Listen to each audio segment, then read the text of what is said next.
శ్రీ కృష్ణావతారం గోవర్ధనోద్ధారణ. ఆ ఏడు చక్కని వర్షాలు కురిశాయి. పశువులు వాటి దూడలు చక్కగా నవనవలాడుతూ తయారయ్యాయి. పంటలు బాగా పండాయి. గడ్డి లతలు చెట్లు సమృద్ధిగా పెరిగాయి. పాడి పంట ఎన్నడూ లేనంత బాగా గోకులానికి లభించాయి. వానలు వెనకపట్టి శరత్కాలం వచ్చింది.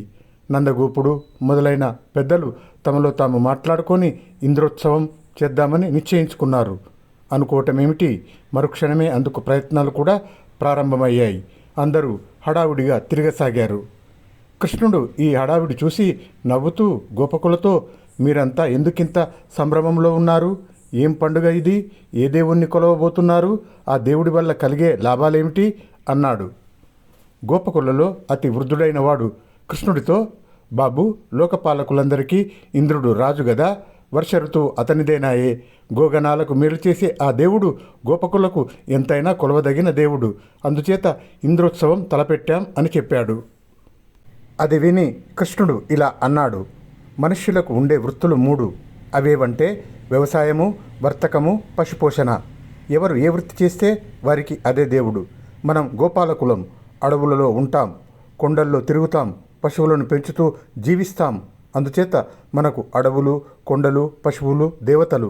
ఎవరి కులదేవతలను వాళ్ళు పూజించాలి. కర్షకులు గ్రామాలలో నివసిస్తారు.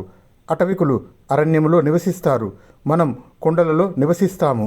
బ్రాహ్మణులు మంత్రయజ్ఞం చేస్తారు. కర్షకులు నాగలి యజ్ఞం చేస్తారు. గోపాలకులు కొండ యజ్ఞం చేస్తారు. అందుచేత మనం పర్వత ఉత్సవం జరపటం యుక్తంగా ఉంటుంది. నేను చెప్పినట్టు చేయకపోయారో బలాత్కారంగానైనా మీ చేత చేయిస్తాను. ఈ విధంగా కృష్ణుడు చాలాసేపు బోధించిన మీదట అతను చెప్పినది మిగిలిన వాళ్లకు నచ్చింది. అదిగాక వాళ్ళు పూర్తిగా కృష్ణుడిపైన ఆధారపడి అతనే తమకు అన్నింటికి దిక్కన్న ధోరణిలో ఉన్నారు. ఎందుకంటే అతను చేసిన అద్భుతాలు అన్నీ ఇన్ని కావు. వాటికి తోడు అతను వాళ్లను ఎన్నోసార్లు ఆపదల నుంచి కాపాడాడు. వాళ్ళ పాలిటికి అతను మనిషి కాదు, దేవుడు. గోపాలకులు ఇంద్రోత్సవం మానేసి బ్రాహ్మణులను పిలిపించి గిరి యజ్ఞోత్సవానికి తగిన ఏర్పాట్లు చేశారు. పాయసాలు, భక్ష్యాలు, ఉండ్రాళ్ళు మొదలైనవి తయారయ్యాయి. రకరకాల అన్నాలు, మాంసాలు, మధువులు, పచ్చళ్ళు, పెరుగు, నెయ్యి, పాలు మొదలైనవి వీలును బట్టి కావళ్లలోనూ బళ్ల మీద ఎక్కించారు. ఆబాల గోపాలంగా గోపికలు, గోపకులు వాద్యాలతో సహా వృద్ధ గోపకుల వెంబడి గోవర్ధన పర్వతానికి జాతర చేస్తూ బయలుదేరారు. గోవర్ధనగిరి సమీపంలో ఒక మంచి స్థలంలో పేడతో అలికి అందంగా ముగ్గులు పెట్టి ఉన్న స్థలాన కృష్ణుడి ఆధ్వర్యాన గిరి పూజ జరిగింది. కొండకు తాము తెచ్చిన ఆహార పదార్థాలు నైవేద్యం పెట్టారు. గోపాలకులందరూ కొండకు పుష్పాంజలులు ఇచ్చి నమస్కారాలు చేశారు.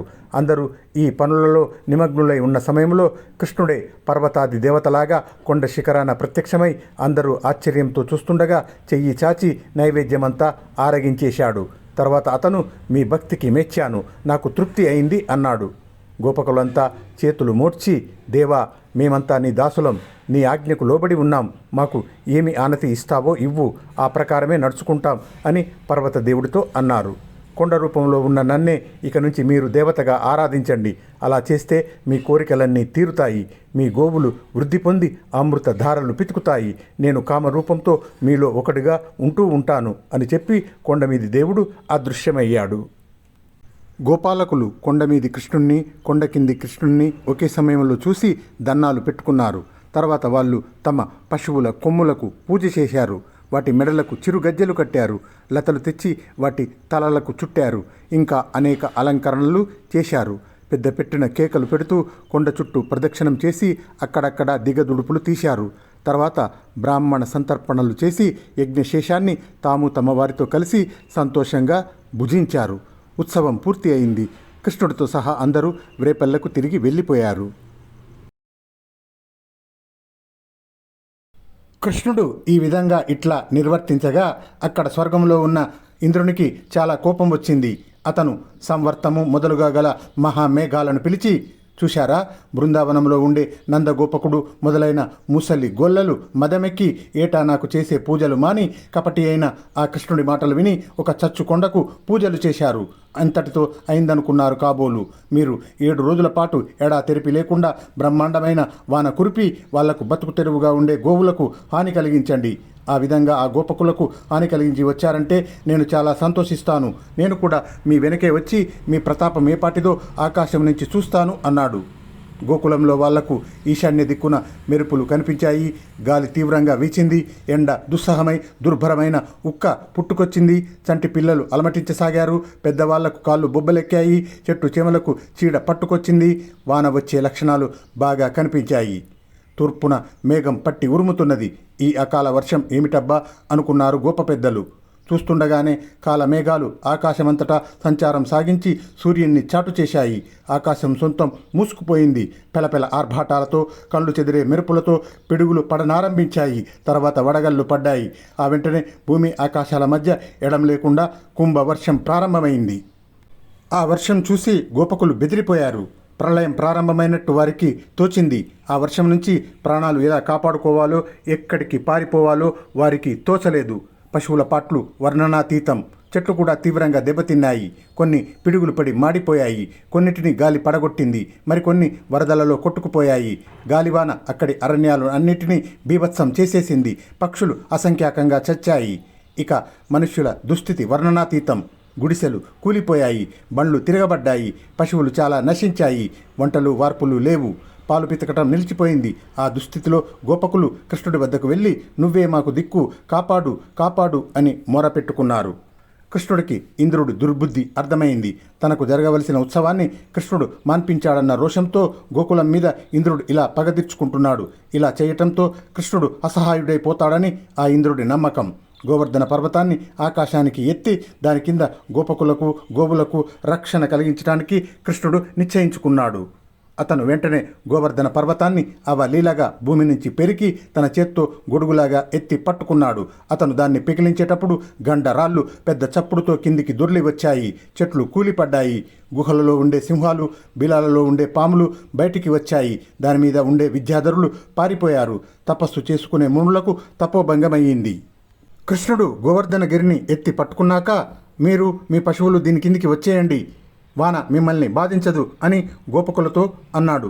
వాళ్ళు బిలబిల పరిగెత్తుకుంటూ తమ సామానులను, బండ్లను, స్త్రీలను, పిల్లలను, గోవులను వెంటబెట్టుకుని కొండ కిందికి వచ్చేశారు.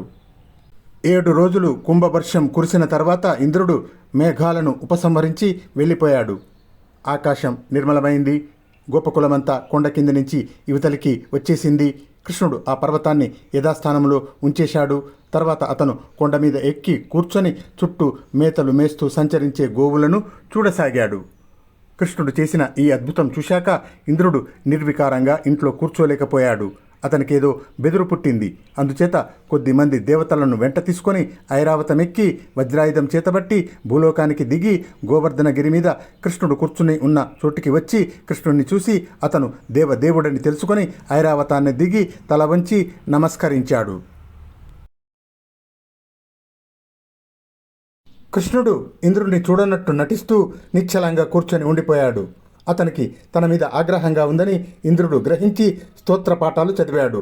గోపాలుడుగా ఉన్న కారణం చేత సర్వేశ్వరుడవని గుర్తించలేక తాను మద అంధత్వంతో అపచారం చేశానని ఒప్పుకున్నాడు. క్షమించవలసిందని వేడుకున్నాడు. తర్వాత అతను కృష్ణుణ్ణి గోపతిగా అభిషేకించి అతడికి దివ్య అంబర ఆభరణాలు కట్టబెట్టాడు. చివరకు ఇంద్రుడు ఇలా అన్నాడు: కంసుడి కింద ఇంకా అనేక మంది రాక్షసులు నీకు హాని చేయాలని ఉన్నారు. వారందరూ నీ చేత చస్తారు. కంసుని కూడా చంపి నువ్వు రాజు అవుతావు. నీ మేనత్త అయిన కుంతికి ధర్మరాజు భీముడు పుట్టాక నా వల్ల అర్జునుడు కలిగాడు. అతను నీకు భక్తుడై నిన్ను ఆశ్రయిస్తాడు. నువ్వు అతన్ని ఆదరించి కనిపెట్టుకొని ఉండాలి. అతనికి కీర్తి తేవాలి. ముందు ముందు కౌరవ పాండవ యుద్ధం జరుగుతుంది. ఆ యుద్ధంలో అసంఖ్యాకులైన రాజులు పాల్గొంటారు. అందులో అర్జునుడికి విజయం చేకూర్చి పెట్టాలి. ఇదే నా కోరిక. దానికి కృష్ణుడు జవాబిస్తూ, మా మేనత్త కుంతి కొడుకులు 5 మహాపరాక్రమ సంపన్నులు, దేవతల వరాలతో జన్మించిన వారు. ఒకనాడు భూమికి అంతకు ఏలికలు కాబోతారు. అందరిలోకి మధ్యముడైన అర్జునుడు అసాధారణ శౌర్యవంతుడు. ఈ విషయాలన్నీ నాకు ముందే తెలుసు. నువ్వెంత చెప్పావో అంతా చేస్తాను. నువ్వు రావటం నాకు చాలా సంతోషకారణమైంది. ఇక నువ్వు నిశ్చింతగా వెళ్ళవచ్చు అని చెప్పాడు. అప్పుడు ఇంద్రుడు కృష్ణుడి కాళ్ళ మీద సాష్టాంగపడి అతని చుట్టూ ప్రదక్షిణం చేసి ఐరావతమెక్కి దేవతలతో సహా తన లోకానికి వెళ్ళిపోయాడు.